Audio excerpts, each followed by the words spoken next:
Bueno, buenas tardes a todos. Buenas tardes, Alfonso. Buenas tardes. ¿Qué Muchas tal? ¿Cómo gracias, estás? Jordi, por invitarme a esta presentación. A ti por aceptarla y yo encantado de poder estar contigo otra vez. Esta es la segunda vez que tengo la oportunidad de presentar un libro tuyo. Estamos en la presentación del libro que lleva el sugerente título de Dejadme salir de aquí, atrapados en la pantalla. Es un libro editado en la colección de cultura popular de Diablo Ediciones, magistralmente editado como es costumbre en esta editorial. Ahí lo tenemos. Hay que felicitar de nuevo al editor, a Lorenzo Pascual, por el esmero que tienen en la edición del libro, con una calidad de la página, con cientos de fotos, con una tapadura en la cubierta y con un diseño excelente de Sebastián Romiti.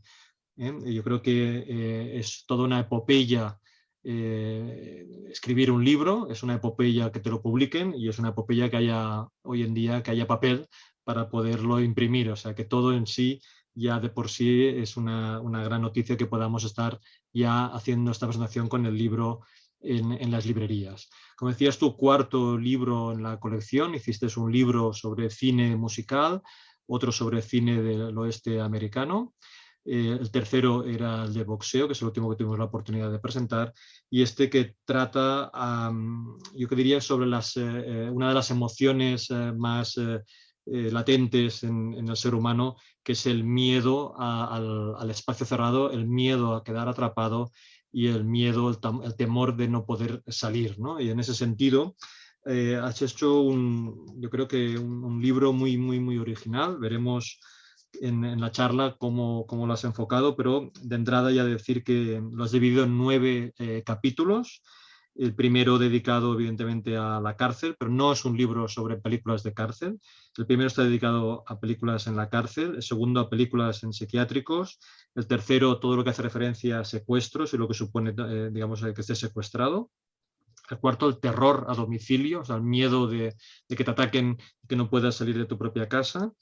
Un capítulo dedicado a lo que podríamos llamar el escapismo en general. El sexto lleva el título de Bajo Tierra, que hace referencia a todo lo que es, digamos, que acabes enterrado, por ejemplo, en vida, etcétera. El séptimo, La jaula del asfalto, lo que supone la metáfora de la ciudad también como prisión, ¿no? Y especialmente pues, las cloacas, el metro, o las comunidades de vecinos, ¿no? Entendido como un lugar también siniestro en el que no puedes quedar ahí atrapado y no salir de allí, ¿no? Como la película de Ales de la Iglesia, ¿no? El octavo capítulo se titula Atrapados por la caja tonta, que así simplemente con ese título nos viene a la cabeza ya la niña de Poltergeist. Y el último capítulo, que se titula El último refugio, que me parece muy interesante que esté en el último lugar y que, entre otras cosas, hablas de los conventos de clausura, ¿no? Y digo que está bien que esté en el último lugar, porque como bien señalas, los conventos de clausura tienen una característica diferente de todo lo que hemos visto antes, y es que vas de forma voluntaria. Y ahí es una clave muy interesante para abordar el tema y las películas que tratan, evidentemente, en este tipo de edificios, ¿no? Y este tipo de lugares, ¿no?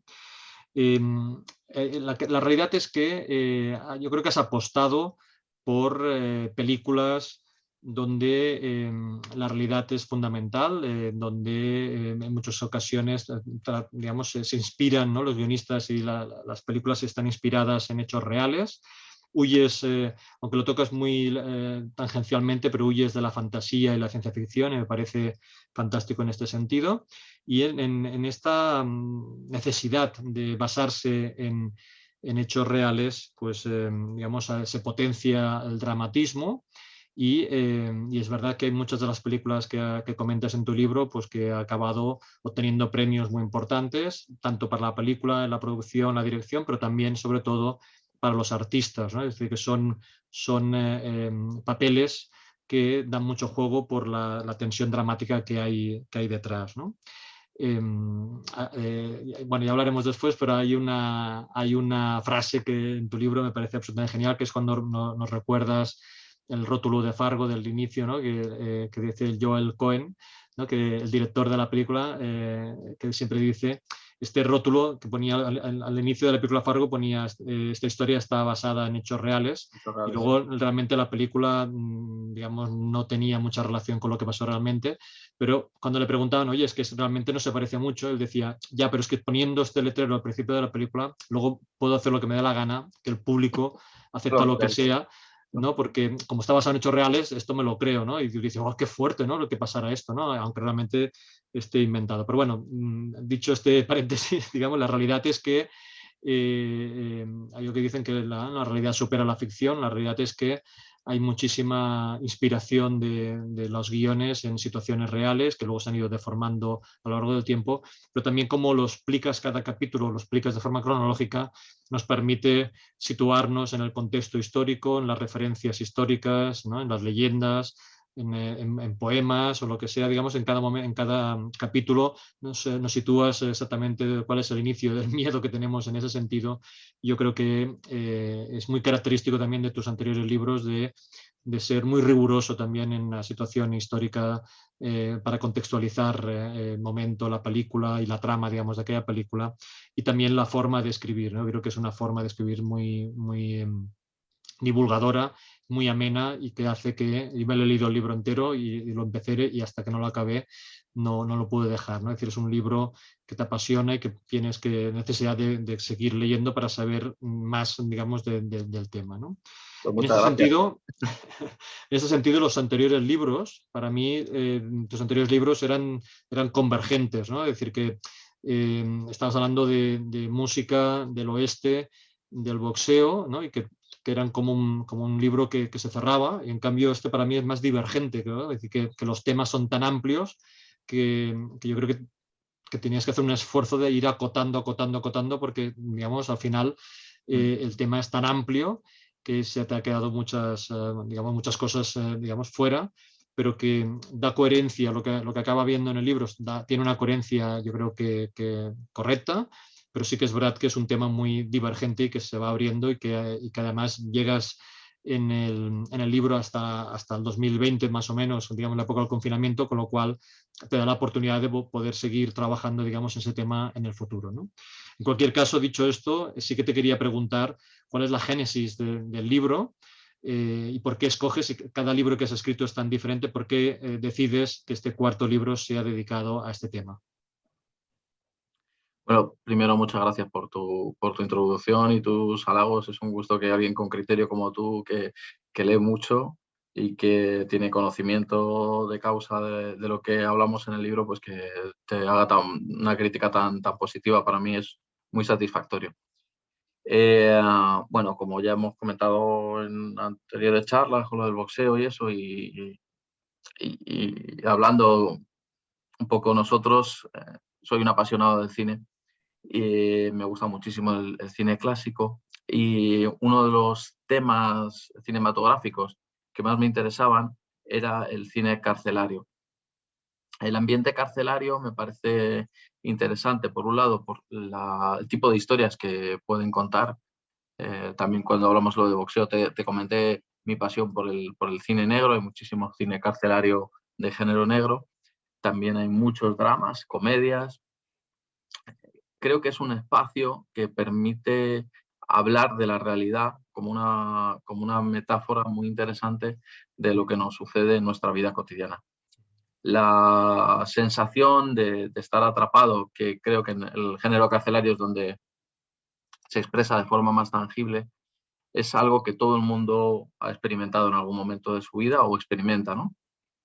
Todos hemos tenido esa sensación, independientemente de que tengamos o no claustrofobia o de que hayamos experimentado, que tampoco es tan difícil, la sensación de estar encerrados en un lugar físico. Podemos habernos sentido atrapados por una relación que no iba a ningún sitio, por un trabajo que no nos aportaba mucho, por la rutina. Entonces creo que este tipo de historias que hablan de gente que está atrapada tienen algo que conmueve al espectador y que lleva al público a sentir la historia como algo propio.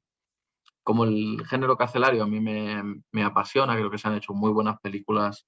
Es un género que viene de los orígenes del cine y que sigue estando vivo.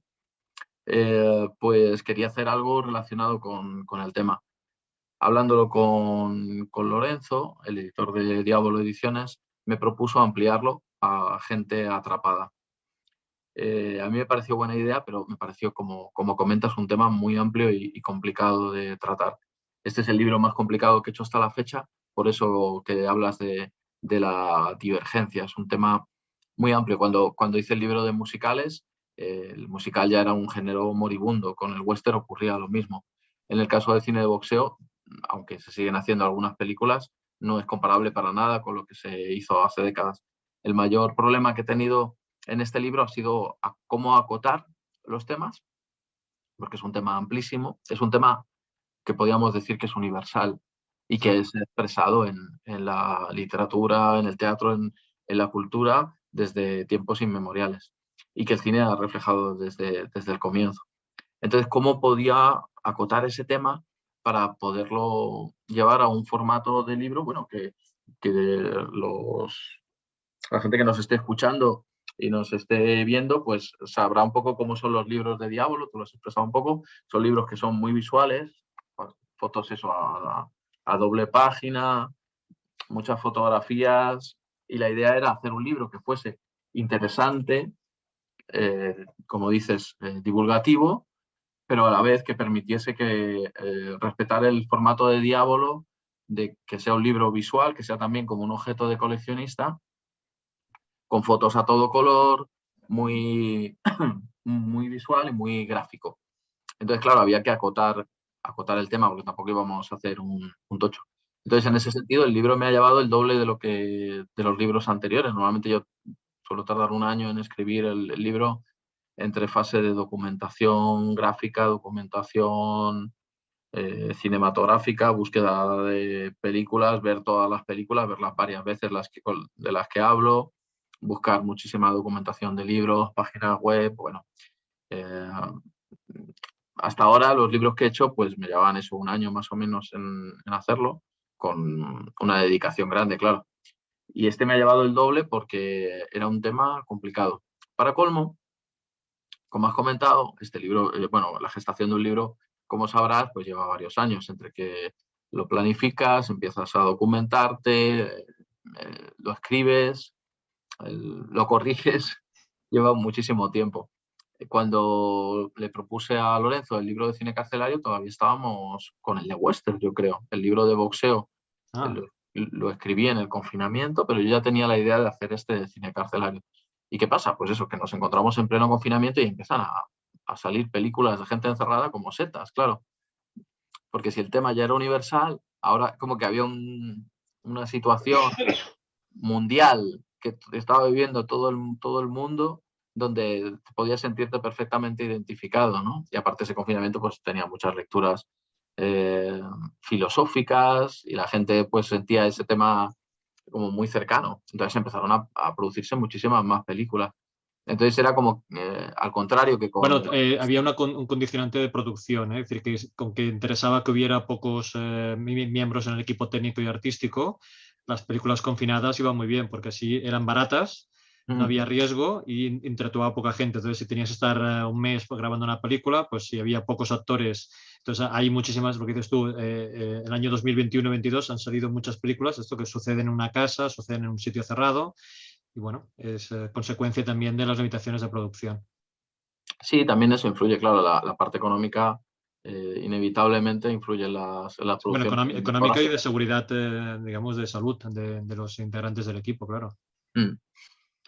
Entonces, bueno, lo que comentábamos, que esto hizo que se incrementasen las producciones de este tipo y dificultó un poco más el trabajo de documentación, de búsqueda y tal, a la vez que hizo que fuese más interesante y atractivo el tema.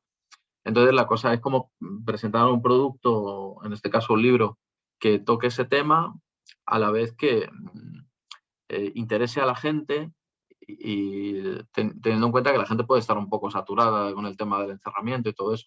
Entonces Ya, yo creo que el acercamiento que hemos hecho no enfoca mucho al tema ese del confinamiento y del coronavirus, aunque se menciona en el epílogo y en varios capítulos cuando llegamos a esa época, como es lógico, pero no hemos querido poner ahí mucho el acento, sino claro. más bien eso, hacer como un desarrollo histórico tanto del género carcelario como de los otros Sí, capítulos que has mencionado. está Y el claro. género carcelario es tan importante que ocupa buena parte del libro, sin ser todo el libro, sí que está tratado de una forma amplia. Entonces, a mí me preocupaba más que lo que hablásemos en el libro estuviese bien tratado, estuviese documentado y en profundidad, a tratar muchos temas de forma superficial. Yo no quería tratar el capítulo de género carcelario por encima, porque me parece importantísimo. Entonces, hay cosas que hemos tenido que dejar fuera, y luego ya más adelante hablaremos de ello si quieres, y hay posibilidad a lo mejor de que en un futuro se vea una futura obra, no lo sé. Eso queda un poco en manos de lo que veamos, que como la recepción del público y todo eso. Pero yo creo que lo importante es que lo que está en el libro está bien tratado, y hay también un contraste que creo que es interesante entre capítulos que son más densos por el tema, claro, estamos hablando de, por ejemplo, un capítulo de hospitales psiquiátricos, pues no es un lugar como para hacer muchos chistes, ¿no? Ya. El contraste yo creo que es, pues, otros capítulos que permiten un poco más de ligereza en el tratamiento del texto, y que son más divertidos de leer, y también fueron para mí, para escribirlos, fueron divertidos, como el tema del escapismo, la gente atrapada en la televisión, que también es una metáfora interesante de nuestra sociedad. Mm. Hay unas frases que a mí yo me he ido apuntando algunas frases del libro que me han gustado mucho, pero bueno, esta de que la convivencia en un espacio cerrado degenera en el primitivismo, esto al final es generación, digamos, de drama, de tensión. El género carcelario está muy estereotipado, ¿no? Es decir, que al final su atracción es por la injusticia, pues a un inocente que está encarcelado, rodeado, digamos, de malhechores y asesinos, o al revés, que el protagonista sea realmente un asesino, o todo el morbo que hay con el maltrato o con el tema sexual, etcétera, etcétera, ¿no? Los castigos, la supervivencia, o digamos, el reflejo de la época, ¿no? de la situación real, ¿no? Hay sociólogos que dicen que para estudiar la democracia de una sociedad, lo primero que hay que mirar son sus cárceles, ¿no? Y en este sentido tú explicas muy bien, especialmente hay 3 cárceles míticas en la historia del cine, pero que explicas muy bien cómo la representación de algunas películas provocó conflicto, ¿no? De que cuando los espectadores ven cómo son las cárceles de su ciudad, digo, ostras, esto es muy fuerte, esto realmente estamos haciendo esto con los, digamos, con nuestros presidiarios, ¿no? Y también las similitudes entre las películas de cárceles de hombres y cárceles de mujeres. Yo creo que lo explicas muy bien, y de hecho empiezas por el principio, que no había caído, ¿no? Que prácticamente, eh, bueno, ahora lo que voy a decir no sé si es muy bestia o no, pero prácticamente diríamos que Australia se creó llevando los presos que sobraban en el Reino Unido, se llevaban a Australia, y así hicieron las salvajadas que hicieron con los nativos, ¿no? Con los aborígenes, pero la realidad es esto, que los que sobraban, ¿no? Todos los convictos que sobraban de las cárceles de Reino Unido se los llevaron a Australia, y bueno, entonces las primeras películas, bueno, los primeros cortos, que tú hablas de cortos, los primeros cortos carcelarios son de Australia, y las primeras películas también, ¿no?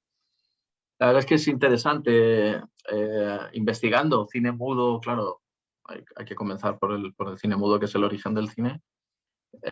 Aunque de aclarar que el capítulo de cine carcelario no es cronológico en su totalidad, sino que está dividido, porque el tema era Sí, tan amplio que no sí. veía tratarlo cronológicamente así a nivel genérico. Me Lo divides por temas, ¿no? Es decir, las fugas, sí, sí.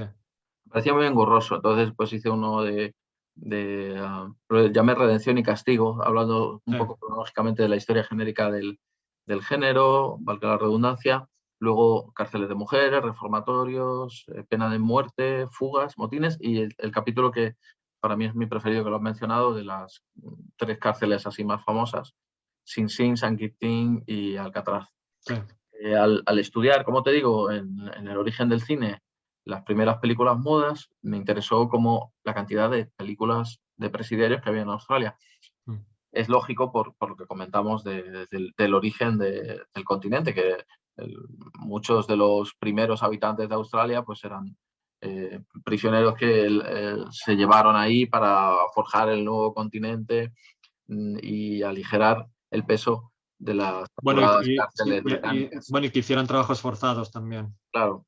Entonces hay muchísimas películas de cine mudo. Hay una muy interesante que es For the Term of His Natural Life de 1927, que fue la película muda más cara rodada en el continente, y que hay una anécdota curiosa que no comento en el libro, y es que para la escena de una explosión en un barco se utilizaron cientos de películas de celuloide, de otras películas mudas, para que ardiese el barco. Entonces, para poder rodar esa escena se destruyeron muchísimas películas.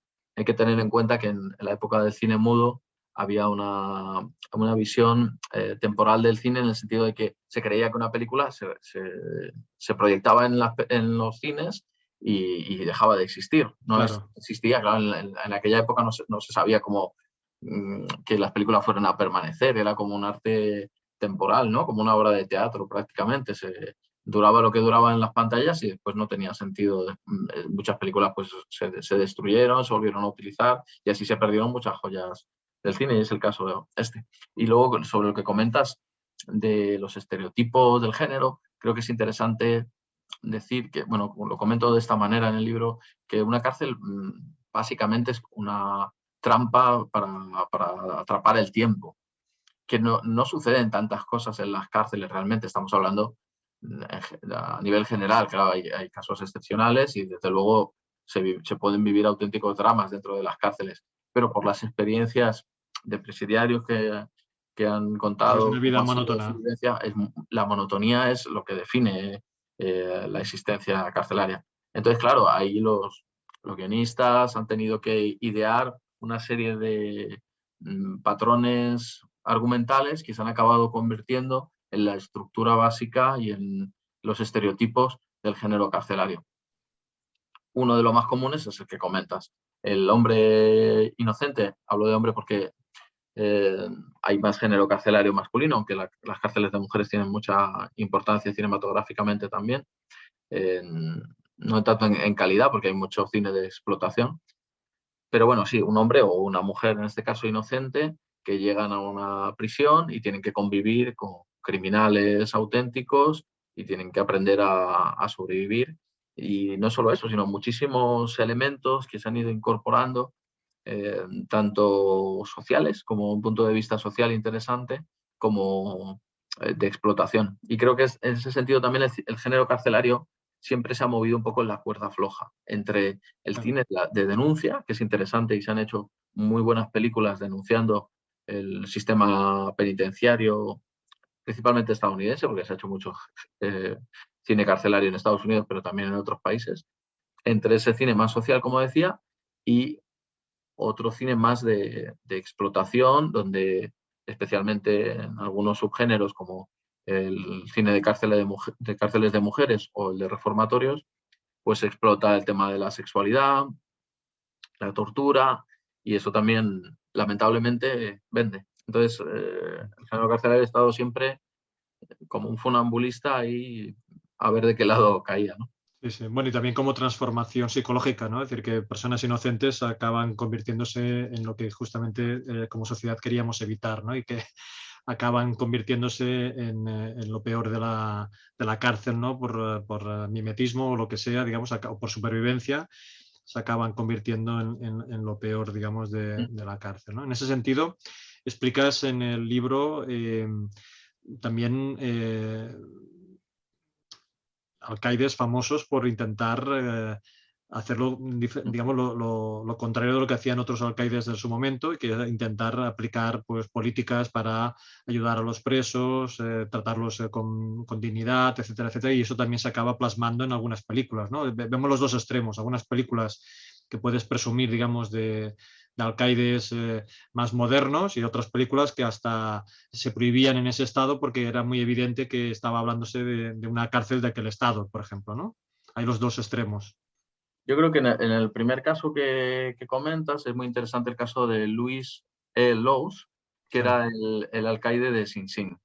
Fue el alcaide que estuvo más tiempo en su puesto en Sing Sing, un hombre reformista que creía realmente que las cárceles podían tener una función social de redimir a los criminales, y que desarrolló muchos programas para eh, a través del deporte y otras actividades, ayudar a la gente que estaba cumpliendo condena pues a redireccionar de alguna manera su vida y salir del círculo vicioso del crimen. Este hombre escribió varios libros basados en historias reales de presos y en su experiencia como alcaide. Esos libros llegaron hasta Jack Warner, el director de Warner Bros., eh, posiblemente el género más importante en la época de los años 30 a nivel de género negro, y produjeron muchas películas juntos. Luego también el alcaide hacía un programa de radio contando las historias, salía presentando muchas de las películas que se hicieron sobre el tema, o sea que se convirtió como una especie de celebridad y sacó varios libros. Y hay muchas películas que se hicieron inspiradas en la obra de los, protagonizadas por gente como Spencer Tracy, James Cagney, Bogart, Bette Davis, que llegaron a visitar la cárcel, Babe Ruth, el jugador, también llegó a visitar la cárcel porque había como varios programas para que los presos tuviesen contacto con gente famosa y que les ayudasen un poco en ese sentido. Y luego pues está el otro extremo, claro, de gente, alcaides, que creían en la función de la prisión como castigo únicamente y no en la redención. Y en ese sentido creo que es interesante la película Soy un fugitivo, protagonizada por Paul Mooney. Es una de las películas más revolucionarias de la época, también producida por Warner. Paul Mooney es el que salía en la versión original de Scarface. Es un actor que no es muy reivindicado hoy en día, pero en la época fue muy interesante. Entonces Mervyn LeRoy hizo una adaptación de la obra de un preso que había vivido en las cadenas de presos del sur de Estados Unidos. En este caso no me acuerdo del estado que era, pero bueno, sí, Georgia, porque sí, el título original creo que era que lo mencionaba, Georgia. Entonces, este preso que se llamaba Barnes, Robert E. Barnes, sufrió por un robo menor, que no sé si fueron $5, eran $5 de la época, pero bueno, robó esos $5, le llevaron a una cadena de presos, sufrió todo Bueno, temas. además era veterano de la Segunda Guerra Mundial y bueno, que además tenía el agravante de que lo torturan en la cárcel por un delito menor y encima era un veterano, ¿no? Ahí se junta eso, el drama de la época, de los veteranos de la Segunda Guerra Mundial, que luego ha pasado con otros conflictos bélicos, que volvían a Estados Unidos después de haber luchado por su país y luego llegaban, no encontraban trabajo, se encontraban con que su trabajo lo ocupaba otra persona y no Lo que tenían comentas forma en el de... libro, ¿no? Que acaban empeñando sus medallas ¿no? Y que Sí. en la oficina de empeños, cuando abran una caja y ponen la medalla, resulta que está llena ya de otras medallas de otros veteranos que han tenido que hacer lo mismo. Sí, bueno, en cualquier caso, el género carcelario está, digamos, lleno de estereotipos hasta el punto de que hay una película célebre que también comentas que los parodia, ¿no? Que es la película de Leslie Nielsen, de Agárralo como puedas o algo así, ¿no?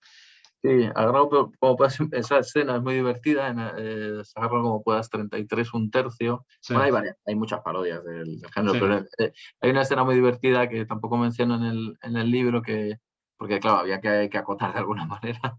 Y no sé si te acuerdas de esa escena, que hay un motín en la casa. Bueno, por un lado está la escena típica que se le cae el jabón y de Sí, repente tiene puesto un cinturón de castidad, me parece sí, que tiene sí. puesto. Y luego hay otro que hay un motín y empieza a quejarse, ¿qué es esta bazofia que nos estáis sirviendo? Y este champán que nos estáis sirviendo, y no, ni siquiera tendría que estar frío, no templado, y lo tiras. La verdad es que lo interesante del género carcelario es que desde sus orígenes, bueno, ya hemos visto en otros géneros como Chaplin y Keaton parodiaban y hacían humor de todo lo posible, pero con el tema de las cárceles ha sucedido así con muchos cómicos. Laurel y Hardy, Sí. Peter Sellers, Gene Wilder y Richard Pryor. No, el Charlotte también. Sí, Charlotte. O sea, muchos cómicos han sabido ver el lado eh, más humorístico de las cárceles y sin dejar de reflejar la humanidad Sí, muchas veces, porque el caso, por ejemplo, de Keaton y de Chaplin es claro en ese sentido. Sus personajes tienen mucha humanidad y siempre presentan a esos fugitivos o a esos prisioneros como antihéroes dignos de compasión, pero que también se pueden dar dentro del, sí, sí. del Bueno, escenario el carcelario. espectador, sí, sí, el espectador empatiza con el fugitivo, claro. Sí, sí. Claro, claro, es un Sí, sí. antihéroe. Mm. Hay una cosa curiosa que hemos dicho que a veces esto o inocentes, con delitos menores, acaba sentando en la cárcel, pero en el caso de los psiquiátricos es peor todavía, especialmente aún se ceba aún más en las mujeres, en la que hay muchas personas absolutamente normales que acaban en un psiquiátrico, por ejemplo, porque el marido repudia a la mujer, y entonces para quitársela de encima acaba diciendo que está loca, que está, bueno, más que loca, en aquella época creo que se decía histérica, ¿no? Y la acaban Ya, repudiando. sí. Entonces, hay películas, también comentas todo el capítulo dedicado a los centros psiquiátricos, pues acabas hablando de películas en donde, bueno, incluso en la explicación histórica que tú planteas, de que hay visitas, ¿no?, de la sociedad, especialmente de la clase alta de la sociedad, que, digamos, van periódicamente a ver el psiquiátrico como si fuera un espectáculo más, ¿no? Incluso en películas en que veíamos cómo digamos, disfrazan a los enfermos y ¿no?, los muestran como si fuera un espectáculo más, ¿no? Como si fuera un circo, ¿no? Sí, yo creo que eso se ha hecho en varias ocasiones, se ha reflejado en el cine. En el capítulo de los hospitales psiquiátricos me interesaba hacer como una explicación previa, una explicación histórica del origen de los hospitales psiquiátricos y del tratamiento de la enfermedad mental. Me parecía interesante dar ese punto de vista. Hay casos históricos muy oscuros, como el caso del hospital de Bethlehem, conocido como Bedlam. Eh, Tal es la leyenda negra de este hospital psiquiátrico londinense, que luego la palabra Bedlam se ha utilizado Sí, eh, como la cultura popular. en la cultura popular como sinónimo de un lugar caótico, infernal. En este caso, en Bedlam, los domingos los londinenses iban por un penique o lo que fuera a visitar a los locos y los observaban como si estuviesen en el zoo. Hay otros casos que no solo son de la gente, digamos, de la clase obrera, porque hay una película reciente francesa del año pasado, de 2021, El baile de las locas, Sí, que cuenta la historia de un hospital psiquiátrico francés donde una vez al año se disfrazaba a sí. las dementes y se iba a una fiesta de disfraces para divertimento de la aristocracia y las clases pudientes. Hay Ujú. varios casos así también. También en esta película es el caso de una señora que está bien y acaba repudiada en el psiquiátrico para Sí, quitársela de encima. sí, yo creo que lamentablemente sucedía en muchos casos, pero muchas veces en el caso de las mujeres que tenían una indefensión jurídica y legal, y muchas veces para cobrar herencias o para quitarse de Claro, en medio a las mujeres, pues se las internaba y la explicación era esa, que eran histéricas. sí. Y bueno, yo creo que es un subgénero interesante que ha dado grandes películas. Hemos mencionado Bedlam de Boris Karloff, que es un poco una fábula en torno al hospital de Bethlehem. Luego películas como Nido de víboras, eh, Corredor sin retorno de Samuel Fuller, Alguien voló sobre el nido del cuco de Milos Forman. Creo que es un subgénero que a lo mejor no hay tantas películas como El carcelario, pero por un lado tiene el atractivo de ese paisaje de los hospitales psiquiátricos, que es más siniestro que el carcelario, y luego de presentar el tema no solo del encerramiento, sino también de la locura, como una metáfora también de hasta qué punto puede llegar el ser humano a estar encerrado en sí mismo, ¿no? Sí, aquí hay un tema que quería destacar, y es que hay muchas películas que están basadas en hechos reales, pero la película está basada en un libro, ¿no? Y ese libro puede estar escrito por las personas que han vivido la experiencia, que sean prisioneros, perdón, presidiarios, o son personas que están en el manicomio, o personas que han trabajado, ¿no? Es decir, que en Alguien voló sobre el nido del cuco, creo que el escritor era alguien que había trabajado en un manicomio, ¿no? Sí, Y luego hay una segunda cosa también que quería comentar, que me ha hecho mucha gracia en el libro también, y es que hay algunos guionistas que hacen lo posible para entrar en una cárcel, hasta incluso simular, digamos, que ha robado o que ha tal, y para poder luego explicar exactamente lo que se hace, los procedimientos y cómo se vive, y lo que dices, la monotonía y el comportamiento, para poderlo explicarlo con la máxima realidad posible, la máxima verosimilitud posible, pues acaban, pues esto, ya no digo visitando, sino que simulando una agresión para que acabes entrando y hay un caso, por ejemplo, que explicas que están 4 días en la cárcel hasta que se dan cuenta de que tiene un nombre falso y que no había hecho nada, ¿no? Sí, creo que es interesante el nivel que llegan a tener a veces los guionistas y las guionistas para poder experimentar de primera mano la situación o lo que supone estar encerrado en un lugar así.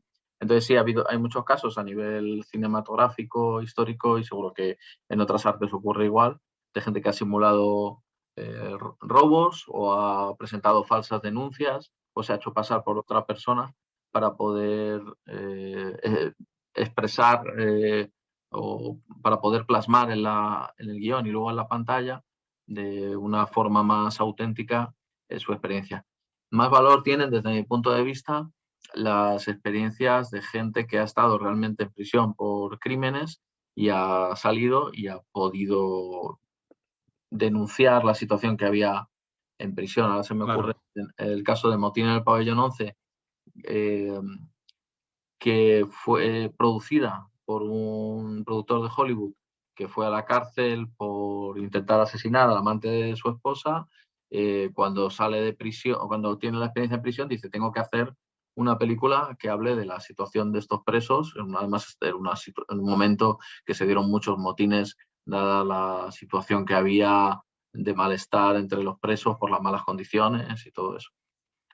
Otro ejemplo es la película Short Ties, escrita por uno de los presos de Sing Sing, en un taller literario que supuso toda la revolución, se llevó al teatro, llegó a ganar el premio Tony, luego se adaptó al cine, el guionista, o sea, el hombre, El que había escrito el libreto el lo había autor, escrito en la cárcel. el autor lo había escrito originalmente en la cárcel, le propusieron hacer la adaptación cinematográfica al guión, escribió el guión, repartió el dinero del guión entre antiguos presos y luego acabó muriendo en la calle. O sea, hay casos tremendos de gente que tiene esas experiencias personales, las quiere plasmar.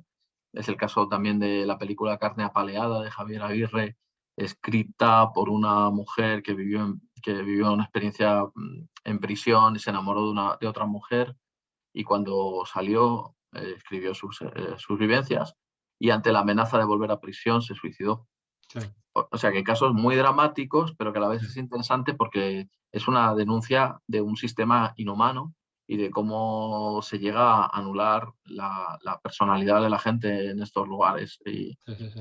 Y también a la vez nos sirve para ver cómo a través de la creatividad se puede, alguien que está encerrado entre cuatro paredes puede de repente fugarse y su cabeza puede volar a otro lugar. Yo creo que el caso más famoso puede ser Edward Bunker, que fue el preso más joven de San Quintín, atracador de bancos, delincuente juvenil de todo tipo, y escribió varios libros que fueron bestsellers tanto de su experiencia en la cárcel como Animal Factory, como en su experiencia criminal.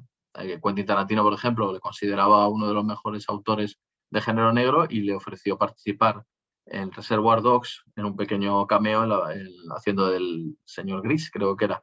Y Bunker pues, ha hecho muchos guiones de cine y se hizo amigo, por cierto, de otro presidiario que era Dani Trejo. Entonces Mm, era presidiario y cuando ya Dani Trejo salió de San Quintín, que es donde había coincidido con Bunker, coincidió luego, fue a un rodaje que se hizo, no recuerdo ahora el nombre de la película. Bueno, coincidieron en otro rodaje, pero porque Dani Trejo, que ya había salido de la cárcel, había ido a dar una charla a chavales para ayudarles a encauzar y tal. Y entonces fue cuando empezó su carrera cinematográfica, porque recomendado por Bunker, dijo este hombre, que recuerda la cara de Dani Trejo, que es muy sí, característica, muy sí. endurecida, pues fue cuando le propuso participar en el cine Machete, y ahí ¿no? fue como cuando comenzó su carrera. Es que hay muchos casos interesantes. Sí. Podemos tirar otro rato hablando de este tema, ¿no? El tren Bueno, del infierno era la película, perdón. hay una frase que también me gusta mucho, que no la conocía de esta manera, que decía, es que había un psicólogo que decía que como es verdad la teoría de la evolución, ¿no? Es decir, que si es verdad la teoría de la evolución, y es verdad, quiere decir que descendemos de los simios. Pero si es verdad la teoría de la evolución, quiere decir que descendemos de los simios más violentos. Y esto, la máxima expresión es en aquellas películas donde vemos esa explosión de violencia, especialmente cuando ocurren en nuestros domicilios, ¿no? Es decir, cuando estás tranquilamente en tu casa y alguien la invade y estás prisionero en tu hogar y eres atacado, digamos, con una extrema violencia por parte de este atacante, ¿no? Eso también dedicas un capítulo también a este tipo de películas, y que muchas de ellas también están basadas en hechos reales, a partir de situaciones fortuitas, que luego, bueno, pues hay violaciones o hay asesinatos o hay ataques o torturas, robos, y a partir de ahí se genera el guión para una película, ¿no? Y eso también es un capítulo muy interesante en tu libro, ¿no? Sí, el psicólogo que mencionas es Robert Ardrey, Sí, un psicólogo algo polémico, y lo que me resultó interesante al investigar para el libro y para documentarme es que tanto Sam Peckinpah como Stanley Kubrick eran seguidores del psicólogo y lo mencionaron en varias ocasiones. Y lo interesante es que ambos directores hicieron una película que es probablemente la más polémica de sus carreras, en ambos casos, en el mismo año. En 1971, Sam Peckinpah roda Perros de paja, sí, y Stanley Kubrick rueda La naranja mecánica. Perros de sí. paja se ha convertido en una de las películas más polémicas de los 70 por la escena de la violación y por la violencia que tiene esa película, porque es un crescendo de violencia. Y El clímax final, sí. La naranja mecánica, que en su origen era una denuncia del fascismo, se ha malinterpretado y se ha considerado al contrario, como si fuese una apología del fascismo y de la violencia. Me parecen dos películas excelentes, difíciles de ver, sobre todo Perros de paja, que me parece muy buena película, y Dustin Hoffman hace un papel increíble, pero es una película difícil. Incómoda, sí. Es incómoda, pero a la vez son obras maestras del cine y de cómo revolucionaron el cine. Pertenecen a un capítulo que fue de los primeros que escribí el libro. Normalmente cuando escribo los libros no están hechos así en un modo cronológico, y me parecía interesante hacer un capítulo sobre lo que se ha dado en llamar, o se llama home invasion, que serían, por traducirlo de alguna manera, como allanamientos de morada. Entonces, he diferenciado en un capítulo los secuestros, otro tema amplísimo, que me ha costado mucho acotar, con estos casos que me parecen más interesantes aún, que es cuando a alguien le secuestran, pero entran en tu casa, te reducen en tu casa, no puedes salir, te encuentras en el lugar más seguro, aparentemente, de nuestra sociedad, que es nuestros propios apartamentos, nuestros refugios, nuestros castillos, llamémoslo como queramos. Nos encontramos con que alguien no nos deja salir de ese lugar y nos encontramos en una situación de una amenaza total. Entonces, aparte de estas películas como Funny Games, Sola en la oscuridad, con Audrey Hepburn, otra joyita que es Una mujer atrapada, con Olivia O'Sullivan, que no es muy conocida. Esto es sobre una mujer que se queda atrapada en un ascensor de su casa y ve cómo... La tienes en la portada del libro. Sí, en la portada del libro sale. Olivia de Havilland. La Se película... queda atrapada en un ascensor que hay en su casa, dentro de su casa, y va contemplando todo lo que va sucediendo en la casa mientras ella no se puede mover de ese ascensor. Es muy curioso. Es una película muy curiosa. Horas desesperadas, por ejemplo, con Humphrey Bogart y Freddie Marx, es otra película muy interesante porque se basó en un caso real de un secuestro a una familia de 3 presos que se escaparon, se metieron en una casa, retuvieron a la familia durante unas horas, según parece trataron bien a los niños, no hicieron daño a nadie y se fueron. Al final los presos fueron perseguidos por la policía, murieron abatidos. ¿Qué es lo que pasó? Que un periódico reprodujo como que la situación había sido mucho más violenta y se llevó a una obra de teatro que protagonizaron, por cierto, Paul Newman y Karl Malden. Bueno, y que En la época de Actors Studio. decían que habían violado a las mujeres de la familia. Claro, en la obra se sugería eso, que una mujer había sido violada, que habían golpeado al padre y tal. La familia llevó a juicio a los autores del artículo de la obra de teatro y ganaron en principio, pero luego se llevó al Tribunal Supremo, donde, aún más interesante, el defensor de la familia fue Richard Nixon, antes de ser presidente, y perdieron. Y perdieron con la revista Life. perdieron contra la revista Life y se considera que es uno de los casos más importantes como precedente de la importancia de la quinta enmienda, ¿no? Sí. Pero bueno, Entonces, son pero bueno, casos curiosísimos. es una libertad de expresión de los medios de comunicación que tiene consecuencias, porque tú en el libro Claro, explicas que la mujer de esta familia acabó suicidándose después de claro. que todo, digamos, todos sus amigos, familia, vecinos, trabajo, etcétera, todo el mundo se pensaba que lo que había pasado en la obra de teatro y en la película era la realidad y no era así. Pero bueno, esto en general das bastante caña a los medios de comunicación en el libro tuyo, porque hay Sí. situaciones como la que acabas de explicar.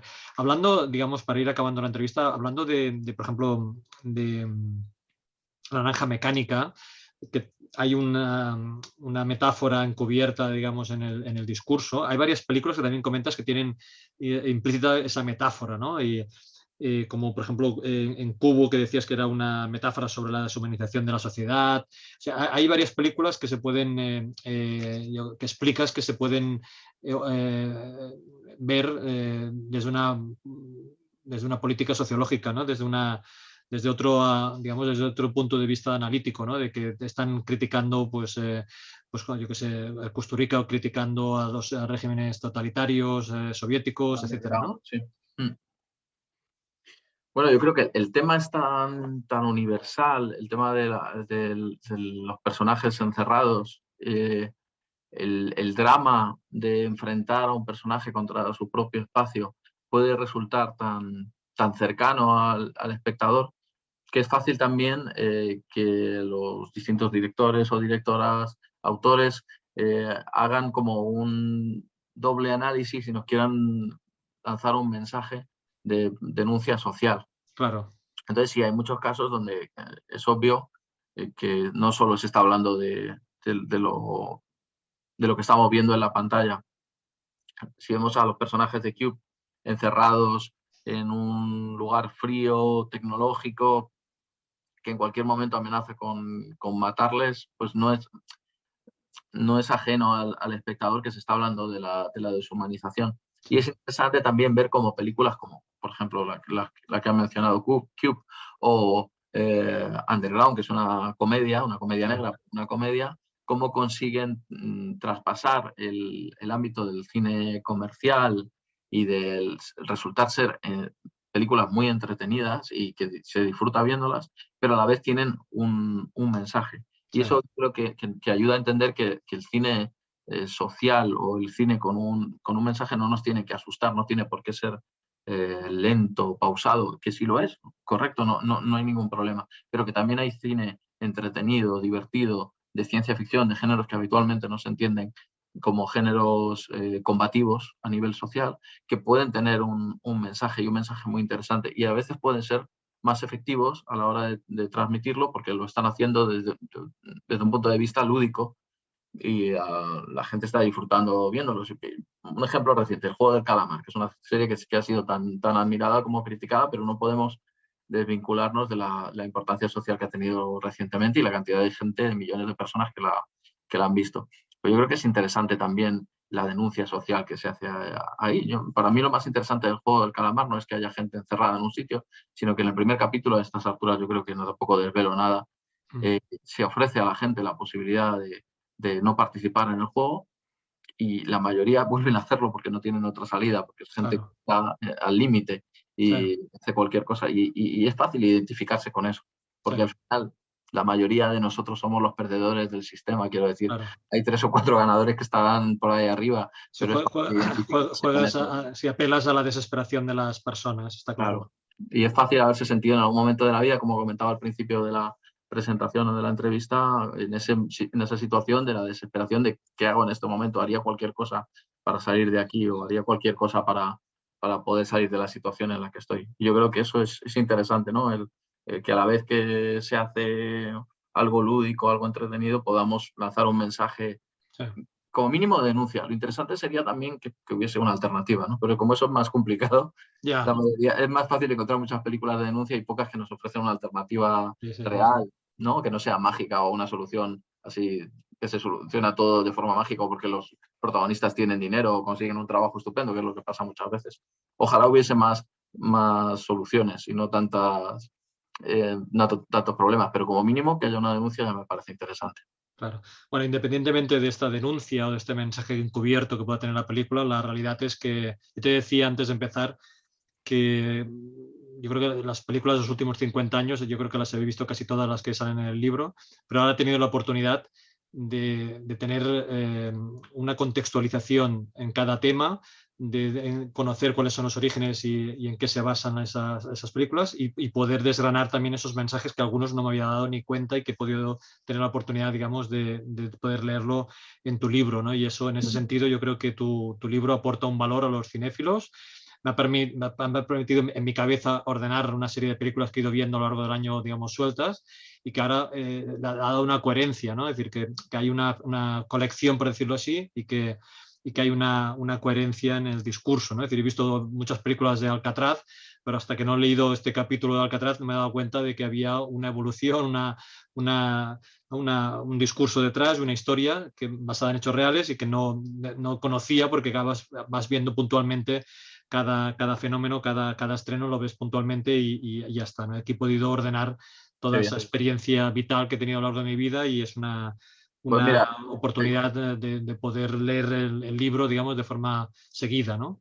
te digo una cosa, Jordi, es el mejor halago que me puedes hacer, porque lo más complicado para mí a la hora de escribir este tipo de libros, tú también lo has escrito y sabrás lo difícil que es cómo encuentras el hilo conductor, Sí, ¿no? sí, Cómo haces eso de... Y a veces estás más contento con el resultado, otras menos, porque no siempre es fácil encontrar como ese argumento para hilarlo todo, para conectar unas cosas con otras. Y en concreto estoy contento de cómo quedó esa parte de sí, las prisiones de Sing Sing, San Quintín y Alcatraz, y me alegra muchísimo que justo menciones eso porque para claro. mí es una satisfacción saber que esa parte, que es la más complicada cuando haces un Sí, sí, ensayo, sí. porque es fácil, en teoría, o sea, relativamente, hablar de una película, pero cómo haces una relación de películas de esos 50, 100 años Sí. y haces como algo, un discurso coherente y que te haya transmitido eso, pues me alegra muchísimo, de verdad. Así Claro, que y yo te lo agradezco de verdad porque sé que detrás hay muchísimo, muchísimo trabajo. Eh, eh, ¿Hay alguna pregunta que creas que no te haya hecho, que falte, quieras comentar alguna cosa para acabar la entrevista? bueno, no, comentar eso, que yo creo que es un libro bastante variado en el sentido de que hay temas, como he comentado antes, un poco más densos y otros más entretenidos. Hay un capítulo de escapismos que a mí me parece divertidísimo y me pareció Sí. interesantísimo descubrir a las Bueno, yo he actrices. descubierto la palabra jodinismo. Sí, la verdad es que empiezas a escribir y descubres cosas que pensabas que no existían y es, yo creo que lo más interesante a la hora de escribir estos libros.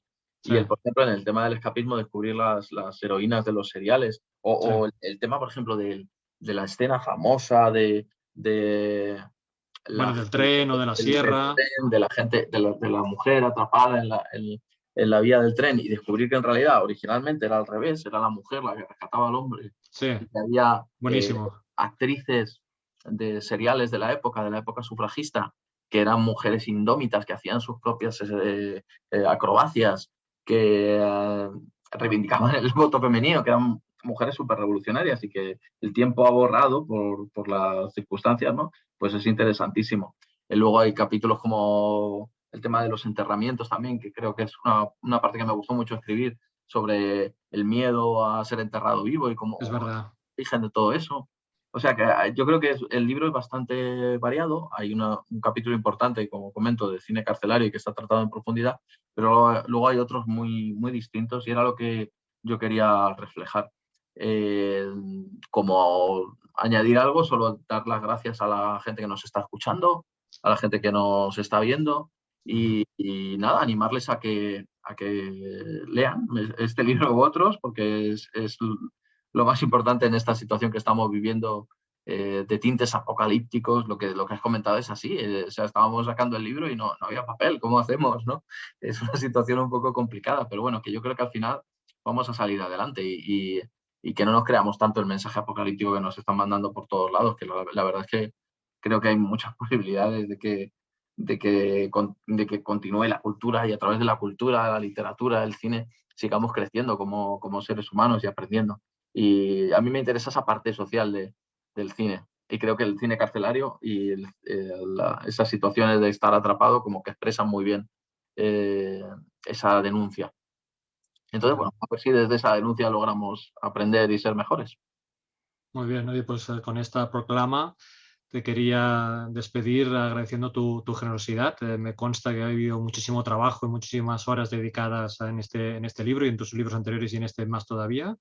Y también agradecerte bueno, todo el esfuerzo que has hecho de compactarlo en un libro escrito con una gran capacidad divulgativa, que eso es muy, muy loable y muy difícil. Y yo creo que aquí en este caso lo has conseguido. Yo creo que los lectores lo van a agradecer y bueno, tenemos que también felicitarnos de tu talento y que lo puedas manifestar, digamos, de forma generosa en tu trabajo.